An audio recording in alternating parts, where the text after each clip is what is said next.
A very warm and a hearty welcome to all of you students out there. It's me Sandeep Sharma and I welcome you warm in my channel Giza Education.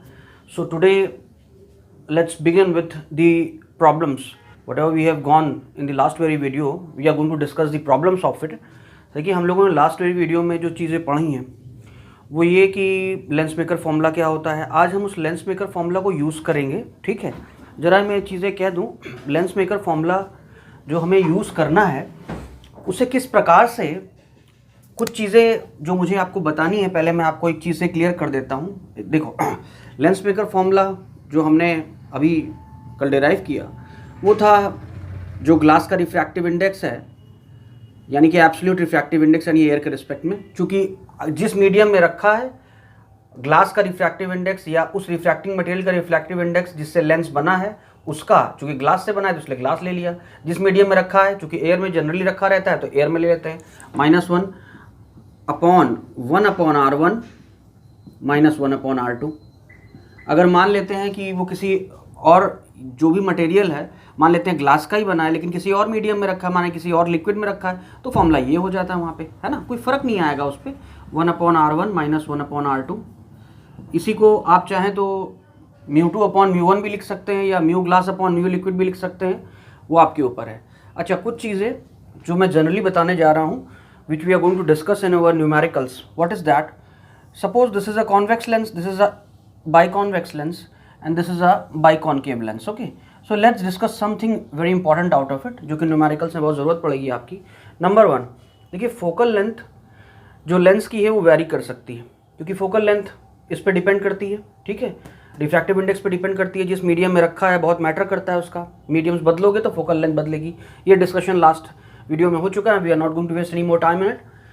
Radius of curvature नहीं बदलते, याद कर लो. Radius of curvature किसी भी case में बदलेंगे नहीं, जो हैं वो यही रहेंगे. ठीक है, कुछ खास बातें आपको पता है कि ये ये बाइकॉनकेव है और ये बाइकॉन्वेक्स है. बाइकॉन्वेक्स लेंस की जो पहला रेडियस ऑफ कर्वेचर होगा वो उस साइड होगा लेंस के. दिख ही रहा है ये कर्वेचर है तो इसका कर्वेचर का सेंटर पॉइंट इधर होगा कहीं पे. तो याद रखिएगा, इसका जो R1 होता है वो पॉजिटिव होता है और इसका जो R2 होता है वो नेगेटिव होता है, क्योंकि ये सेकंड वाला जो रेडियस ऑफ कर्वेचर होगा वो इस साइड पड़ेगा, लेंस के इस साइड पड़ेगा. ये याद रखना, ये हमेशा ट्रू है ऑलवेज. लेकिन याद रखिए, ये प्लस माइनस की बातें केवल तभी करनी है. Always you have to keep in mind that whenever you have to apply this R1 and R2 to be positive और negative only in the case when the numerical value या इसकी R1 R2 की value वहाँ दी हो, numerically equal दी हो या कोई relation दिया हो या किसी प्रकार से उसकी वैल्यू दी हो, तब वो वैल्यू को साइन के साथ रखोगे. अगर पता नहीं है, इसके बारे में कुछ भी नहीं दिया है, तो इसमें कुछ भी नहीं रखना है अपने. मतलब अगर आपको if you not having any information और not any information is given regarding the radius of curvature, तो वहाँ पर साइन के साथ मत रखना. वैल्यू दी होगी तो साइन के साथ रखनी है. ठीक है, ये याद रखिएगा. तो याद रखिए, कॉन्केव लेंस में अगर वैल्यूज़ R1 R2 की कहीं ना कहीं या कोई इन्फॉर्मेशन दिया या कोई लिंक दिया हो, कॉन्केव लेंस का पहला रेडियस ऑफ कर्वेचर ये पड़ेगा, है ना. तो इसका R1 लेंस के देखो इधर पड़ेगा, ये कर्वेचर है तो इसका सेंटर पॉइंट इधर ही होगा और इसका सेंटर पॉइंट इधर होगा. तो यहाँ पर R1 जो होता है वो नेगेटिव होता है और R2 जो होता है ये पॉजिटिव होता है.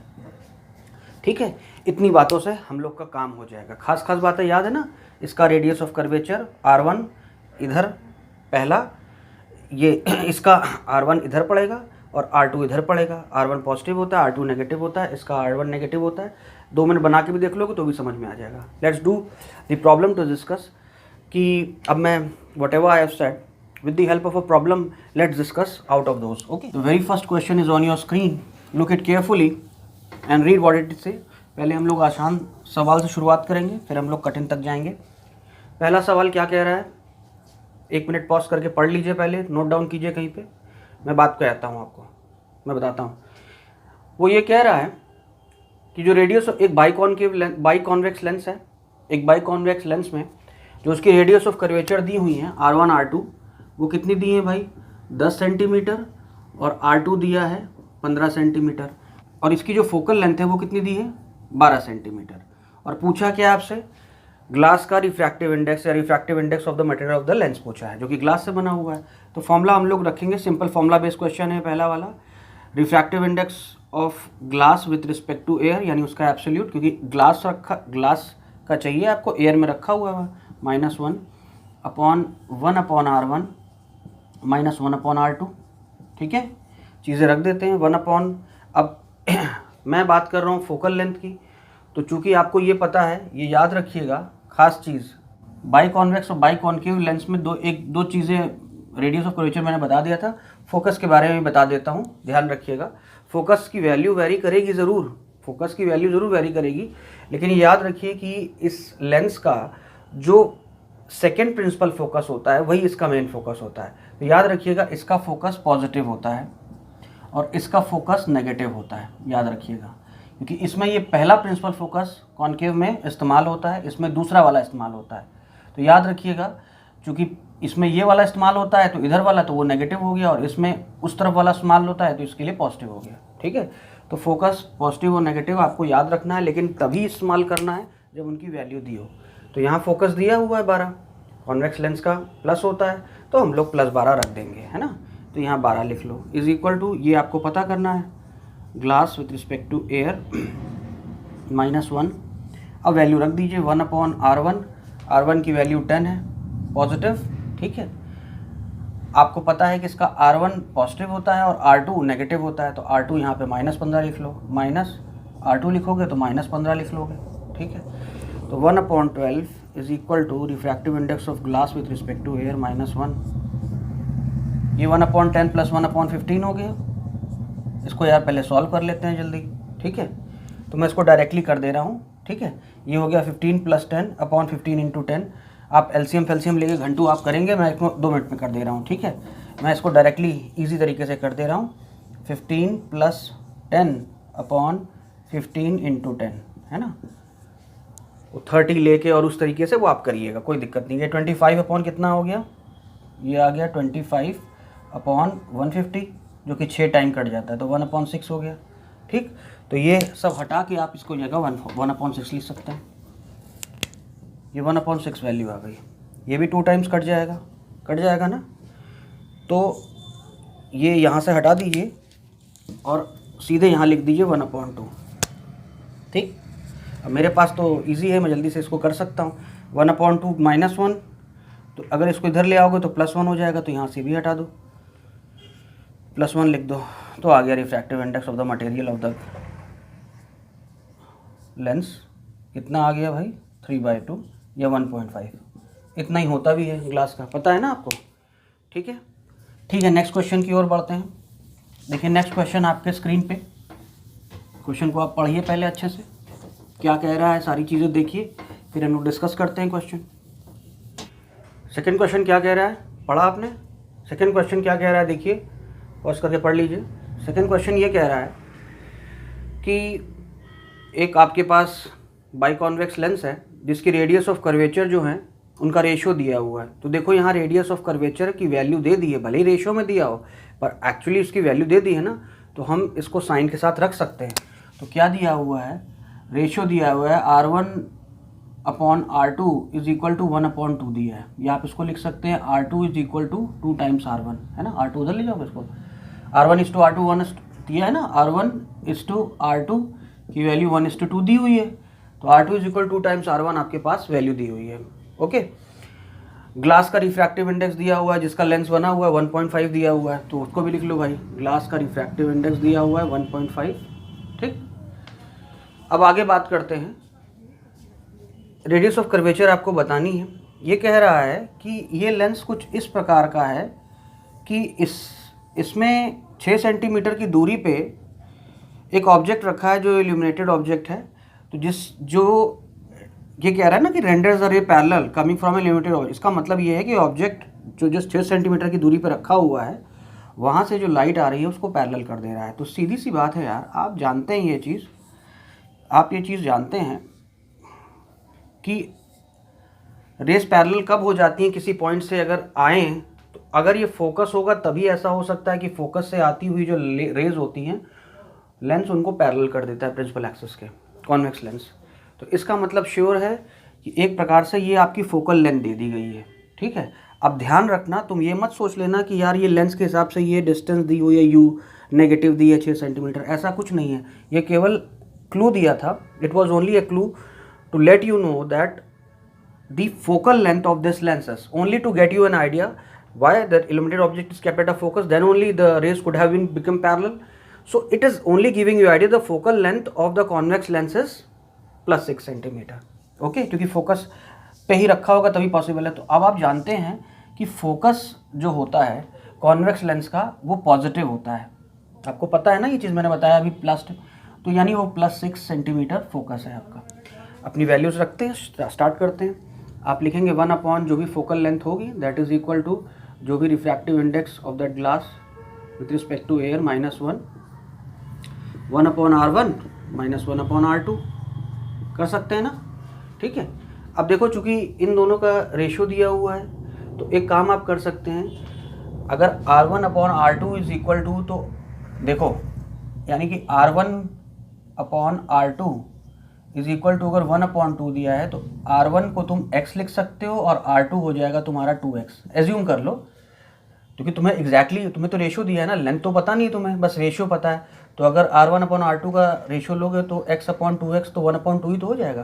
तो R1 की लेंथ हम x मान लेते हैं, R2 की लेंथ 2x मान लेते हैं. ठीक है, अब देखो हमारा काम हो जाएगा.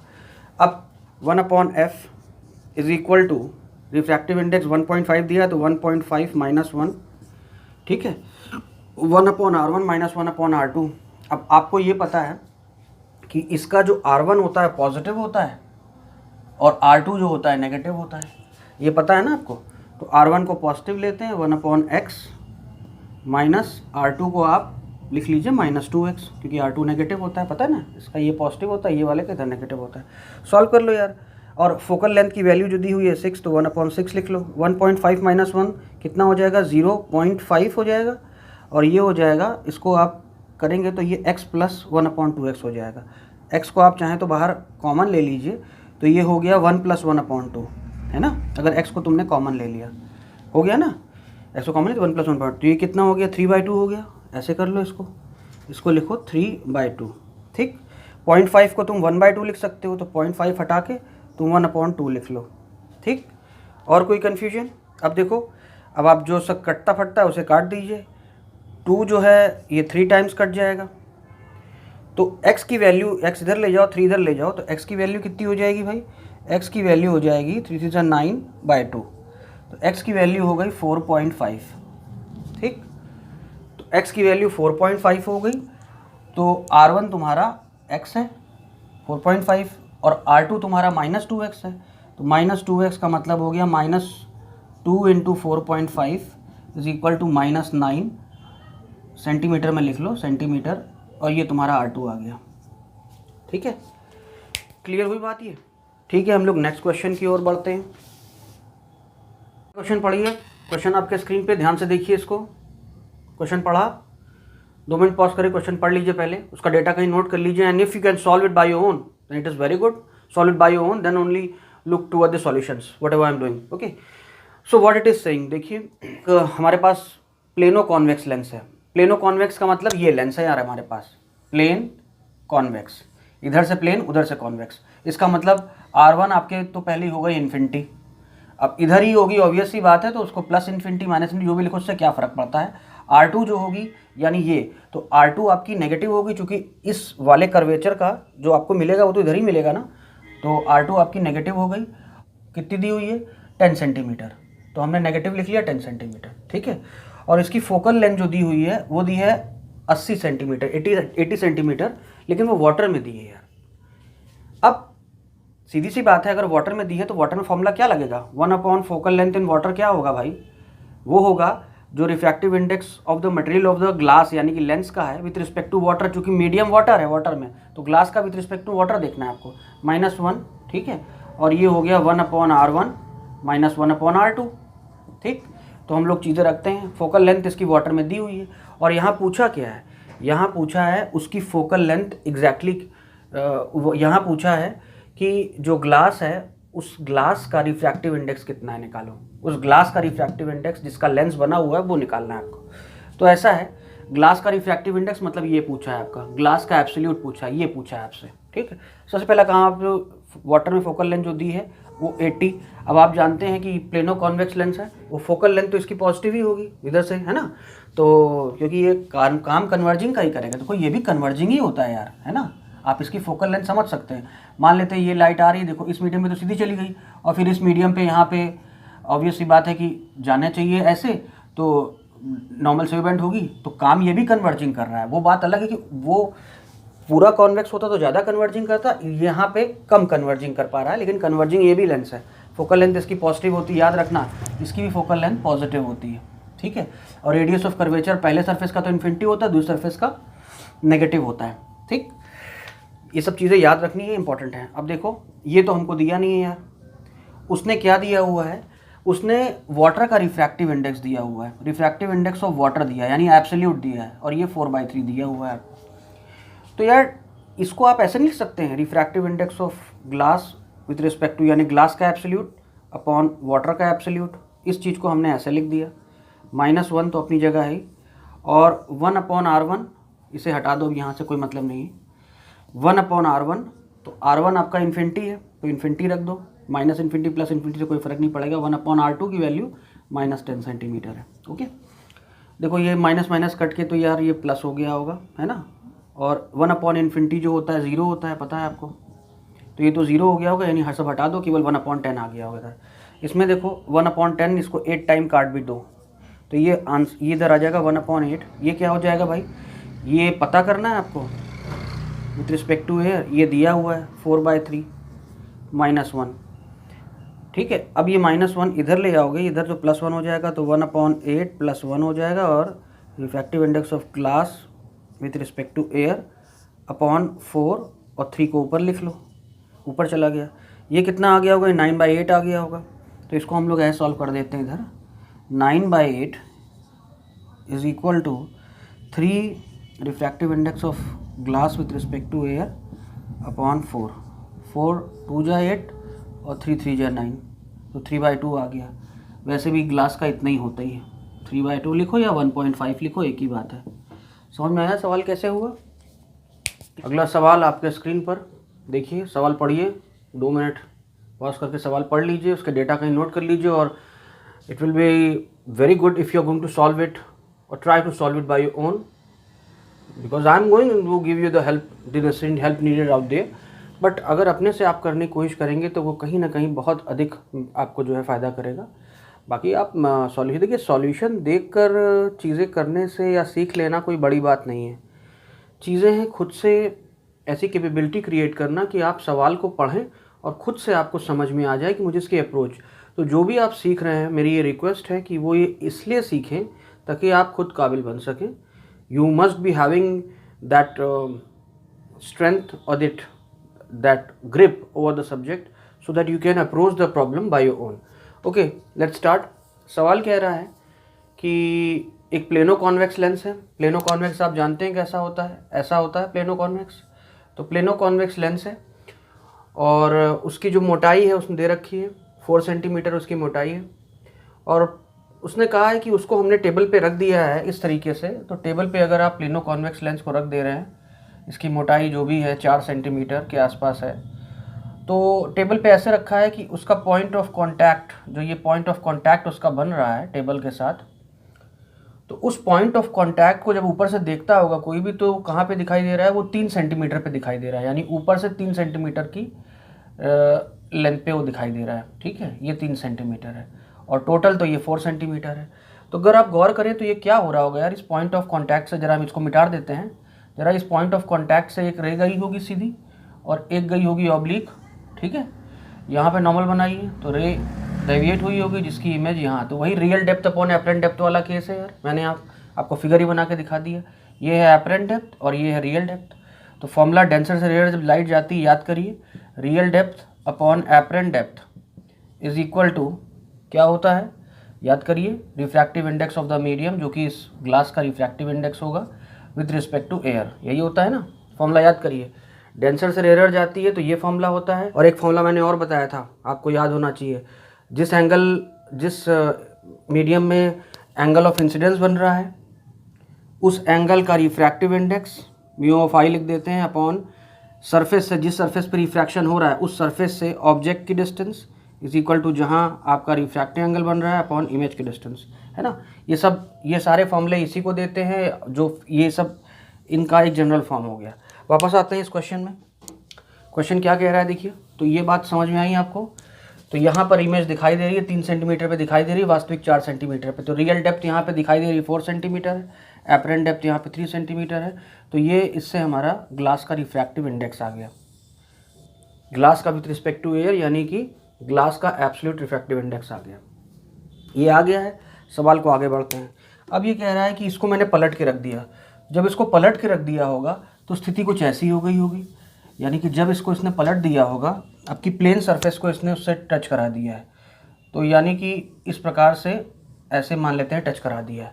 अब ये कह रहा है कि जो इसकी प्लेन सरफेस का सेंटर है, जो इसकी प्लेन सरफेस का सेंटर है, वो यहाँ से ऊपर से जब देखते हैं तो वो कहाँ पे दिखाई दे रहा है, 25/8 सेंटीमीटर पे दिखाई दे रहा है।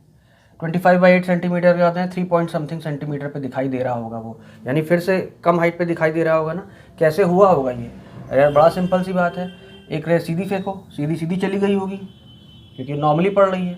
एक किसी मान लेते हैं कि ये जो आपका लेंस है, इस लेंस का मान लेते हैं कि कर्वेचर का रेडियस अगर मान लेते हैं ये है, ऐसा रेडियस बना लीजिए। तो मान लेते हैं लाइट जब किसी और पॉइंट पे गई होगी तो यहाँ से नॉर्मल जब बनाओगे ना तो इससे पास होगा, तो लाइट डेविएट हुई होगी और अल्टीमेटली आके जहाँ पे मीट होगी। तो ये बता रहा है ये चीज़ 25/8 सेंटीमीटर है। यहाँ पे इमेज बन रही है इस ऑब्जेक्ट की, यहाँ इमेज बन रही है, ठीक है। बाकी रियल डेप्थ तो आपको पता ही है, ये ऊंचाई जो है आपको यू, ये कितना है भाई, ये है आपका 4 सेंटीमीटर। तो फिर से ये refraction at convex surface concave surface वाला केस हो गया। कहाँ से कहाँ जा रही है बस ये देखना। जब भी कॉन्वेक्स सरफेस कॉन्केव सरफेस पे हुआ तो इससे मतलब नहीं है क्या हो रहा है, बस देखो कहाँ से कहाँ जा रही है। बस ये देखते हैं कि डेंसर से रेयर जा रही है कि रेयर डेंसर जा रही है। अगर डेंसर से रेयर जा रही है तो μ1/v माइनस μ2/u वाला फॉर्मूला, अगर रेयर से डेंसर जा रही हो तो μ2/v माइनस μ1/u वाला फॉर्मूला। तो यहाँ डेंसर से रेयर जा रही है, डेंसर से रेयर जा रही है तो फॉर्मूला लगेगा μ1/v minus μ2/u is equal to μ1 minus μ2/r। अब देखिए कितना इजी है, बहुत सिंपल है। ये है तुम्हारी कर्व सरफेस, इस कर्व सरफेस से सारी डिस्टेंस से तुमको नाप लेनी है। इस सरफेस से जो इमेज बन रही है वो ये डिस्टेंस पे है ना। ये इस प्रकार से देख लो, क्या दिक्कत पड़ता है।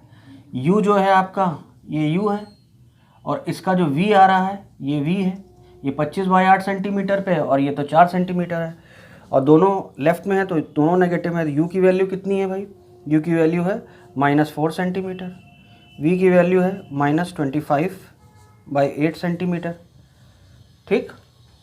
और इतनी बात समझ में आई आपको। तो इससे हमें क्या मिल जाएगा, हमें रेडियस ऑफ कर्वेचर मिल जाएगा फॉर्मूले का। और एक बार रेडियस ऑफ कर्वेचर मिल जाएगा तो लेंस मेकर फॉर्मूला लगा के हम लोग फोकस निकाल लेंगे। सबसे पहले इसको निकाल लेते हैं। देखो μ1 की वैल्यू तो 1 होती है एयर की, v की वैल्यू रख दो भाई -25/8 माइनस μ2, ग्लास का जो है हमें क्या मिल गया 4/3, उसको 4/3 लिख लो और u जो है वो तो -4 है ही, इज इक्वल टू μ1 माइनस μ2 यानी 1 minus 4/3 upon radius of curvature, वो निकालना है हमको, ठीक है। माइनस है तो माइनस यहाँ लगा दो भाई, ये ऊपर चला जाएगा तो इसको 8/25 लिख लेते हैं। ये 8/25 ऐसे लिख लो, ठीक, लिख सकते हैं ना। इसी प्रकार से ये माइनस और माइनस प्लस हो गया होगा, प्लस कर लो। और ये 4/3 इंटू 1/4, ठीक। तो 4 कट जाएगा, 1/3 आ जाएगा। मैं डायरेक्टली ये सब काट के 1/3 लिख देता हूँ, 1/3, ठीक। इधर क्या आ जाएगा, एलसीएम लोगे यहाँ पे 3 - 4 तो 3 - 4 यानी -1/3। तो एक्चुअली ये पूरा कट के आप सॉल्व कीजिएगा, ये -1/3 आ जाएगा, -1/3r। इतनी बात समझ में आई। सॉल्व कर लो यार इसका एलसीएम, 25 3 75 हो गया, तो 25 3 से तो 8 3 24 हो गया, ठीक। प्लस 3 25 से तो यहाँ 25 हो गया, 25 प्लस में -24 कितना बचा, यहाँ 1 बचा केवल पॉजिटिव में, 1/75 आंसर आ गया। तो ये पूरा हटा के यहाँ पे 1 लिख देते हैं, यहाँ लिख लो 1, ठीक है, पॉजिटिव में। उधर आ गया -1/3r, ठीक है। 3 से फिर से कट जाएगा, ये 25 हो जाएगा ये, हो गया ना। तो r की वैल्यू हो गई -25, लिख लेना यहाँ पे, r की वैल्यू आ गई -25 सेंटीमीटर। ठीक, एक बार ये आ गया है तो अब फोकल लेंथ निकालना 2 मिनट का खेल है। कैसे? अब तो लेंस मेकर फॉर्मूला लगेगा भाई, लेंस मेकर फॉर्मूला लगते ही काम हो जाएगा हमारा। इस सरफेस में हो रहा है तो लेंस मेकर फॉर्मूला मुझे पता है, किसी भी लेंस, आखिर ये क्या है, एक लेंस की तरह ही तो काम कर रहा है ना। तो लेंस की तरह काम कर रहा है तो फोकस आप जानते हैं क्या होता है, क्या होगा, जो refractive index of that glass with respect to air -1/r1 -1/r2 क्या है आपके पास, एक प्लेनो कॉन्वेक्स लेंस है। क्या है? Plano convex. तो प्लेनो कॉन्वेक्स का मतलब क्या हुआ भाई, इसका मतलब इस सरफेस का रेडियस ऑफ कर्वेचर इन्फिनिटी हो गया, प्लेन का सर्फ जो रेडियस ऑफ कर्वेचर होता है इन्फिनिटी होता है, याद रखिएगा। और उधर कॉन्वेक्स सरफेस है, उसका रेडियस ऑफ कर्वेचर तो पॉजिटिव होता है, आपको पता है, क्योंकि अल्टीमेटली इस सरफेस के लिए जो फोकस होगा वो अल्टीमेटली कोई भी लाइट आएगी ना तो उसको कन्वर्ज ये भी करेगा। हाँ, उसके हिसाब से जो बाई कॉन्वेक्स के हिसाब से कम कन्वर्ज करेगा, लेकिन ये प्लेनो कॉन्वेक्स भी कन्वर्जिंग ही होता है।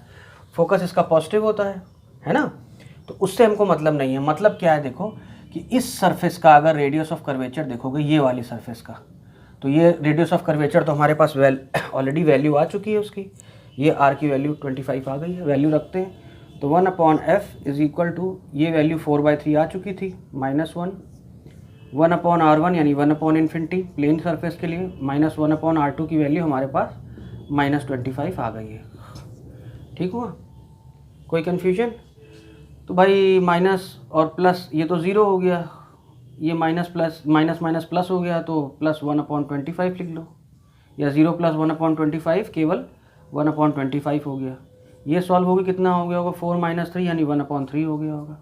तो 1/f इज इक्वल टू 1/75 हो गया। तो फोकल लेंथ आ गई आपकी 75 सेंटीमीटर। ठीक है, समझ में आया कैसे हुआ ये सवाल? अगला क्वेश्चन आपकी स्क्रीन पे डाल रहा हूँ मैं, देखिए क्या कह रहा है। उसने कहा मेरे पास एक थिन कॉन्वेक्स लेंस है, जो क्वेश्चन कह रहा है, जिसका रिफ्रैक्टिव इंडेक्स 1.5 है बोल रहा है, और इसकी फोकल लेंथ भी दे रखा है, कितनी है, 20 सेंटीमीटर। कहा कि इसको एक लिक्विड में इमर्स कर दिया गया, तो लिक्विड में जब इमर्स कर दोगे तो मुझे पता है फोकल लेंथ फ़र्क आता है। तो लिक्विड में अगर इस फॉर्म जो वास्तविक लेंस है उसके पास, यानी कि उसकी जो फोकल लेंथ है 1/f ए लिख लीजिए, जो कि एयर में ही देखते हैं ना हम लोग पहले। तो ये होता क्या है, refractive index of glass with respect to air -1 1/r1 -1/r2, यही होता है ना। तो फोकल लेंथ उसकी पॉजिटिव होती है, 20 रख दिया आपने। ठीक है, ये उसने वैल्यू 1.5 दी है, तो 1.5 रखेंगे, -1 होगा तो 0.5, इसको 1/2 लिख लो, और 1/r1 -1/r2। r1 r2 के बारे में कुछ नहीं कहा है, तो चुपचाप इसे ऐसे ही रहने दो, कुछ मत छेड़ना। ठीक है, 2 से काट दो, ये 10 हो गया। ठीक, तो 1/10 ये वैल्यू हो गई 1/r1 -1/r2। अब इसको दूसरे किसी में रख दिया है, तो जिस लिक्विड में रखा होगा उस लिक्विड में जो फोकल लेंथ होगी उसको और ये मान लेते हैं। तो वहाँ पर ग्लास किस में रखा है, ग्लास रखा है लिक्विड में, -1 ये तो रिफ्रैक्टिव इंडेक्स का हो गया, अपॉन 1/r1 -1/r2। मैंने बताया था मीडियम चेंज करते हो तो रेडियस ऑफ कर्वेचर पे कोई फ़र्क नहीं आता, ये जो पहले थी वही एज इट इज़ रहेंगी, प्लस माइनस जो थी पहले वही प्लस माइनस, उससे कोई फ़र्क नहीं पड़ेगा, फोकल लेंथ में फ़र्क पड़ता है। अब इसको ग्लास विथ रिस्पेक्ट टू को लिख सकते हैं, ग्लास का refractive index with respect to air, और लिक्विड का refractive index with respect to air. ये तो फॉर्मूला है, आप जानते हैं इस चीज़ को, ऐसा लिख सकते हैं। We can write it down like this, that is glass absolute refractive index upon liquid absolute refractive index, -1, okay, and 1 ये तो है ही, और 1/r1 -1/r2 की जगह ये 1/10 जो वैल्यू आई है 1/10 ऐसे रख दीजिए आप। अब खास बात ये देखिए कि उसने जो लिक्विड का एब्सोल्यूट रिफ्रैक्टिव इंडेक्स है 1.75 दे रखा है, तो दे रखा है तो यार रखो, फिर ख़त्म हो गई बात ही। इसकी जगह 1.5 रखिए, अपॉन 1.75 -1 और 1/10 तो है ही, और 1 फोकल लेंथ ये आ जाएगी तुम्हारी, है ना। कुछ नहीं है, बहुत बहुत ईजी है। अब देखो 1 एलसीएम लो तो 1.5 - 1.75 अगर करोगे तो ये आ जाएगा 0.25। ठीक है, 1.75 में से अगर 1.5 आप माइनस कीजिए तो 5 और 2 तो 0.25 1 तो 1.5 माइनस 1.75 माइनस करना, और चूँकि माइनस साइन बड़े के साथ लगा है तो माइनस 0.25 ही आंसर आ जाएगा, यानी ये आ जाएगा माइनस 0.25। आप इसे एलसीएम लेकर करिएगा, नीचे 1.75 सही है, ठीक है।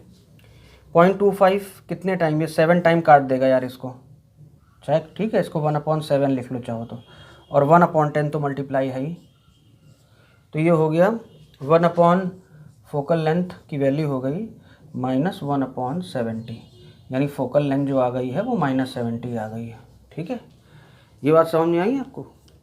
तो थिन कॉन्वेक्स लेंस है, तो लिक्विड में जाने पर, और आप अब उस चीज़ को अप्लाई भी कर सकते हैं जो लास्ट वीडियो में मैंने बताया था, did I not told you that whenever the glass और द लेंस जिस रिफ्रैक्टिव इंडेक्स से बना है, जिस रिफ्रैक्टिव इंडेक्स जो मटेरियल से बना हुआ है, उसके रिफ्रैक्टिव इंडेक्स से अगर ज़्यादा रिफ्रैक्टिव इंडेक्स के लिक्विड में, यानी ग्लास का जो रिफ्रैक्टिव इंडेक्स है, अगर उससे ज़्यादा रिफ्रैक्टिव इंडेक्स के मीडियम में अगर आप डालते हैं तो लेंस का नेचर ही पलट जाता है, कॉन्वेक्स कॉनकेव हो जाता है, कॉन्वेक्स। तो देखो ना 1.5 तो इसका था ग्लास का, और डाल किस में रहे थे 1.75 में, यानी ग्लास के रिफ्रैक्टिव इंडेक्स से भी बड़े रिफ्रैक्टिव इंडेक्स वाले मीडियम में डाल लेते, तो ये तो होना ही था, है ना।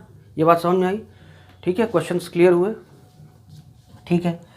अब अगले वीडियो में मैं आपको लेंस से संबंधित एक लेंस, दो लेंस रख दिया तो उससे संबंधित क्वेश्चंस कैसे सॉल्व किए जाते हैं, वो मैं लेंस के कुछ क्वेश्चन सॉल्व करूंगा, और उसके बाद के नेक्स्ट वीडियो में हम लोग पावर डिस्कस करेंगे, है ना। पावर और लेंस का कॉम्बिनेशन देखेंगे, ठीक है।